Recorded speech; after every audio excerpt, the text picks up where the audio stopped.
Good morning students. आज की video में हम क्लास 10th केमिस्ट्री का chapter number 4 carbon and its compound का टॉपिक जो है एलोट्रोप्स ऑफ कार्बन इसको डिस्कस करेंगे। एलोट्रोप्स ऑफ कार्बन को समझने से पहले हम समझेंगे कि एलोट्रोप्स क्या होते हैं। तो जो एलोट्रोप्स होते हैं वो किसी एलिमेंट की डिफरेंट फॉर्म में एग्जिस्ट करने की जो टेंडेंसी होती है उसको बोलते हैं। ठीक है, मतलब जो उसकी डिफरेंट फॉर्म्स होती हैं किसी एलिमेंट की उनको हम एलोट्रोप्स बोलते हैं। तो जो इसको हम डिफाइन कर सकते हैं, the different forms of an element are called allotropes.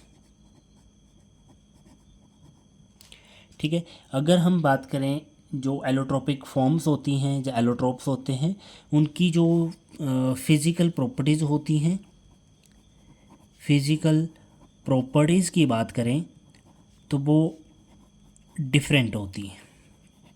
ठीक है, लेकिन हम इनकी केमिकल प्रॉपर्टीज़ की बात करें तो वो ऑलमोस्ट जो होंगी वो सेम देखने को मिलेंगी।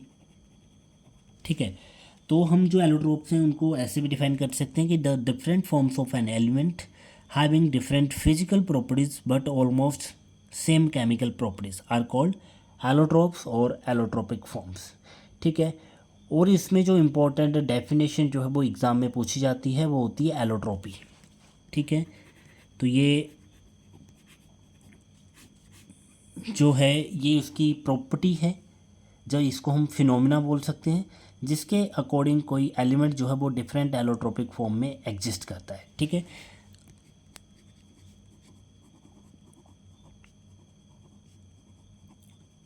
The phenomena of existence of allotropic form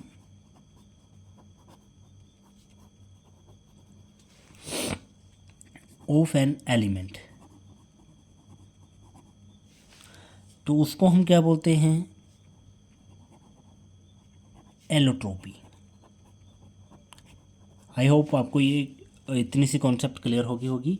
अब हम इसके बाद जो है वो कार्बन के एलोट्रोपिक फॉर्म्स के बारे में डिस्कस करेंगे। ठीक है, तो अगर हम एग्जांपल लें इसमें कार्बन एलिमेंट का, तो कार्बन जो है वो 3 एलोट्रोपिक फॉर्म्स में जो है वो एग्जिस्ट करता है। ठीक है, तो कार्बन एग्जिस्ट इन 3, और जो होंगी वो ये क्रिस्टलाइन जो फॉर्म्स हैं उनमें एग्जिस्ट करता है। तो 3 क्रिस्टलाइन एलोट्रोपिक फॉर्म्स, और ये जो 3 एलोट्रोपिक फॉर्म्स हैं वो हैं diamond, second one is graphite and third one is fullerenes. ठीक है, ये जो फुलरीन्स हैं इनको अदर नेम से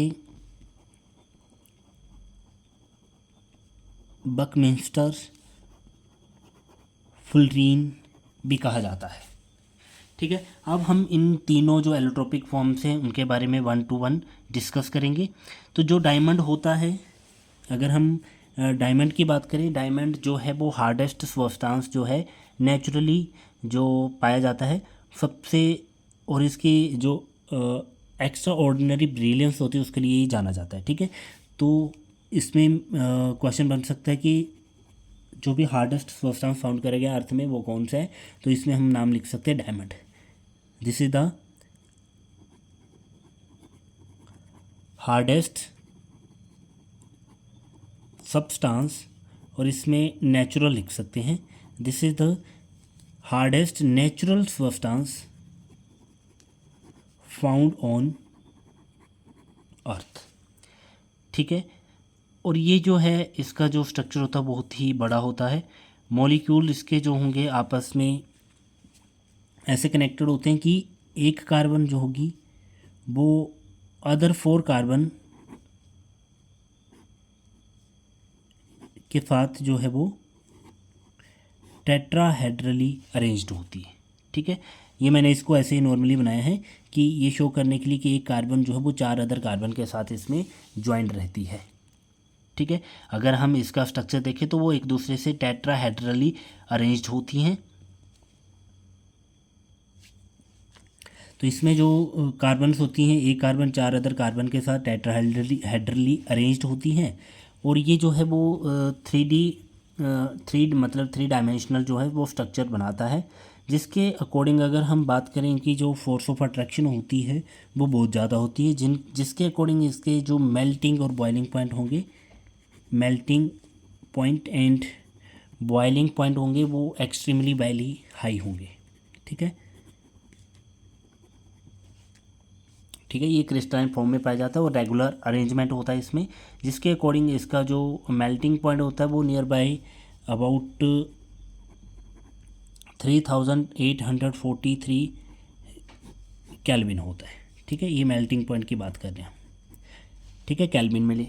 और इसकी जो डेंसिटी होती है वो भी वेरी हाई होती है, डेंसिटी भी बड़ी ज़्यादा हाई होती है। अगर इसके रिफ्रैक्टिव इंडेक्स की बात करें,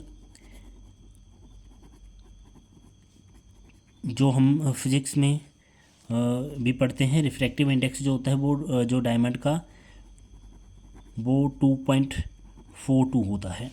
ठीक है, अब हम बात करेंगे ग्रेफाइट की। तो जो ग्रेफाइट है ये ग्रे कलर का, ग्रे ब्लैक ऐसी इसकी मतलब उस कलर में होता है, ओपेक सब्सटेंस होता है, जो कि सॉफ्ट मीन्स जो ग्रेफाइट होता है वो सॉफ्ट होता है। और इसमें एक कार्बन जो होगी, वन कार्बन एटम जो होगी वो ज्वाइन होगी join to 3 other carbons by covalent bonds. ये जो डायमंड था, डायमंड में भी एक कार्बन जो होते हैं अदर 4 कार्बन एटम के साथ ज्वाइंट होती है, और उसमें सारे के सारे ही जो होते हैं वो सिंगल कोवलेंट बॉन्ड्स होते हैं। लेकिन जो ग्रेफाइट होता है इनमें जो वन ऑफ द बॉन्ड होता है, मतलब ये 3 का अदर कार्बन के साथ जुड़ी हुई हैं, लेकिन उनमें से एक बॉन्ड जो होगा वो डबल बॉन्ड होगा।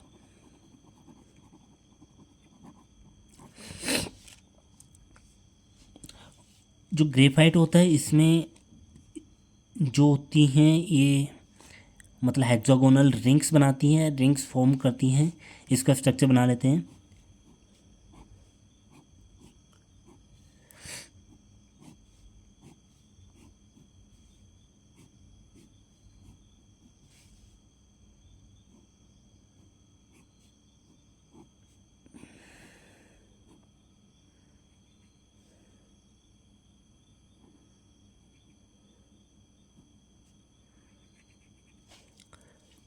इसी तरह इसके नीचे भी सिमिलर रिंग होंगी, मीन्स अलग अलग लेयर्स में ये पाया जाएगा, जो कि वीक फोर्सेस के साथ एक दूसरे से ज्वाइंट रहता है।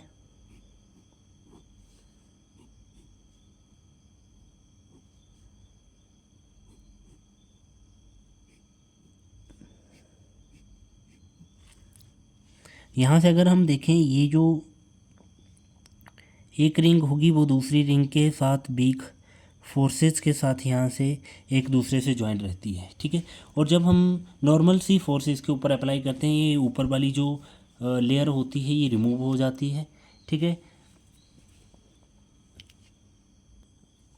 इसके अलावा हम बात करें, जो ग्रेफाइट होता है ये स्लिपरी नेचर का होता है, क्योंकि जो भी मैंने रीज़न बताया इसका कि एक लेयर जो होगी दूसरी लेयर के साथ वीक फोर्सेस के साथ ज्वाइंट होती है, थोड़ी सी फोर्स अप्लाई करने पे ये रिमूव हो जाती है, जिसके अकॉर्डिंग इसको जो एज ए लुब्रिकेंट जो है वो यूज़ किया जाता है। और ग्रेफाइट में ये जो हम देख रहे हैं यहाँ पे कि कहीं एक पॉइंट से देखें तो ये एक कार्बन, दूसरी कार्बन और ये तीसरी कार्बन, मतलब 3 कार्बन के साथ ज्वाइंट रहता है, और इनमें से कोई एक बॉन्ड जो होगा वो डबल बॉन्ड रहता है।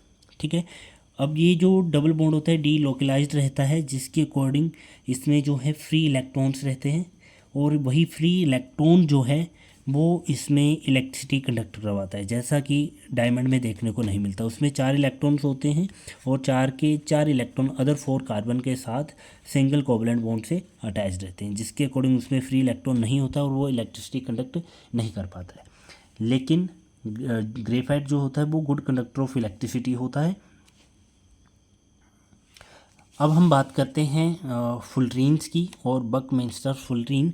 ये जो थे मतलब ये जो थर्ड एलोट्रोप था कार्बन का, जो कि लेट 90s में जो था डिस्कवर करा गया था। इसको जो है 1985 में साइंटिस्ट के द्वारा डिस्कवर करा गया था। इसके जो मॉलिक्यूल्स होते हैं वो एक मतलब 60 कार्बन्स जो होते हैं उनका एक क्लस्टर बनाए दिखते हैं, ठीक है, जिसको हम C60 से भी लिखते हैं, मतलब C60, ठीक है, जहाँ फिर इसको C60 से प्रोनाउंस भी किया जाता है, ठीक है। तो जो कार्बन एटम होती है इसमें जो इंटरलॉकिंग से कनेक्टेड रहती है, एक दूसरे से इंटरलॉक्ड होती हैं। 6 मेंबर्ड रिंग्स भी होती हैं और 5 मेंबर्ड रिंग्स भी होते हैं। तो इसमें 20 हेक्सागोनल और 12 जो होती हैं वो पेंटागोनल रिंग्स रहती हैं, ठीक है। 2 टाइप की रिंग्स जो होती हैं इसमें वो पाई जाती हैं, एक होंगी हेक्सागोनल रिंग्स और जो दूसरी टाइप की रिंग्स होंगी वो होती हैं पेंटागोनल रिंग्स। अगर हम हेक्सागोनल रिंग्स की बात करें तो ये नंबर्स में 20 होती हैं और जो पेंटागोनल रिंग्स होती हैं वो नंबर में 12 होती हैं। हेक्सागोनल रिंग्स का मतलब है हेक्सागोनल शेप्स की, मीन्स 6 साइडेड क्लोज फिगर। तो ऐसे वाली जो रिंग्स होंगी वो 20 पाई जाएंगी इसमें, और जो 5 मेंबर्ड रिंग्स होती हैं इसमें वो पाई जाती हैं 12, ठीक है। और इसकी जो शेप होती है वो फुटबॉल की तरह होती है। ये लगभग मतलब स्फीयर की तरह दिखता है, ठीक है, परफेक्ट स्फीयर की तरह देखने में लगता है, इसलिए इसको बकी बॉल भी बोला जाता है। और ये जो था मतलब जो फुलरीन्स थी इनको जो है वो रॉबर्ट बकमिंस्टर फुलर जो थे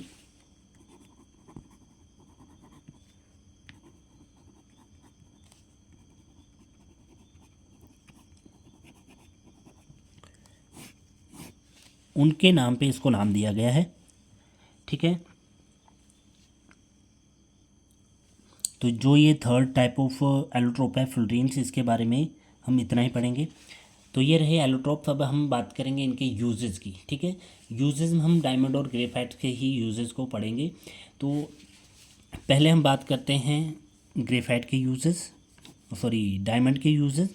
तो जो डायमंड होता है ये एक्सट्रीमली हार्ड नेचर का होता है, इसलिए इसका यूज़ जो है वो ग्लास हो गए, मार्बल्स जो हो गए हैं, और जो रॉक ड्रिलिंग करने के लिए मतलब उसमें जो बोर्ड्स बनाए जाते हैं उनके लिए इसका यूज़ किया जाता है, और जो हार्ड टूल्स होते हैं उसकी शार्पनिंग के लिए भी इसका यूज़ किया जाता है, ठीक है।